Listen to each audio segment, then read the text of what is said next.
तेजस्वी यादव को, लेकिन वो नहीं दे पाई। इसका सबसे बड़ा कारण ये है कि आपने पिछली बार 70 सीटें लड़ी, आपकी 19 सीटें आई। इस बार आपको 61 ऑफिशियली मिली, उसके बाद 75 हुई, और आपके और आरजेडी के बीच में कोऑर्डिनेशन था ही नहीं। चुनाव के बीच में आपने तारा चौक गहलोत को उन्होंने जाके मनाया कि आप हमारे सीएम कैंडिडेट हैं। आपने क्यों नहीं कहा? जब तेजस्वी यादव ने ये कह दिया था कि हमारे सीएम कैंडिडेट राहुल गांधी हैं, तो कांग्रेस पार्टी को बोल देना चाहिए था। ये बात बताने में कि सीएम कैंडिडेट तेजस्वी यादव है 2 महीने लग गए।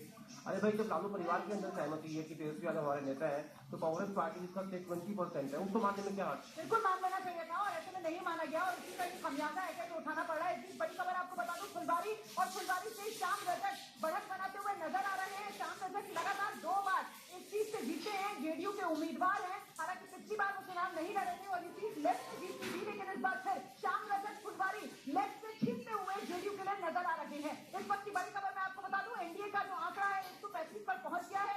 एनडीए का रथ अब मजबूती से आगे की तरफ बढ़ता हुआ, तो क्या माना जाए, जिस तरीके से पड़े बम्पर वोट, क्या उसी तरीके से बम्पर जीत की तरफ एनडीए अब आगे बढ़ रहा है? शुरुआती रुझान तो संजय जी यही कहें। निश्चित रूप से घंटे भर की काउंटिंग हो गई, और अगर आप देखें जो शुरुआती रुझान है 135, 165, और बार बार हम इस बात का जिक्र कर रहे हैं कि शुरुआती रुझान है, लेकिन और शुरुआती रुझान बदलते भी हैं, बिहार में भी बदले हैं, लेकिन मुझे लगता है मोर और लेस ट्रेंड एक जैसा है।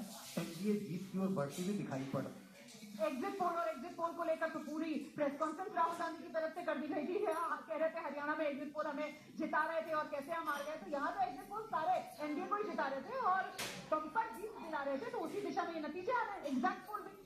देखिए रोमाना, ये सही है कि एग्जिट पोल्स और ओपिनियन पोल्स की क्रेडिबिलिटी पे एक बहुत बड़ा सवाल खड़ा हुआ है।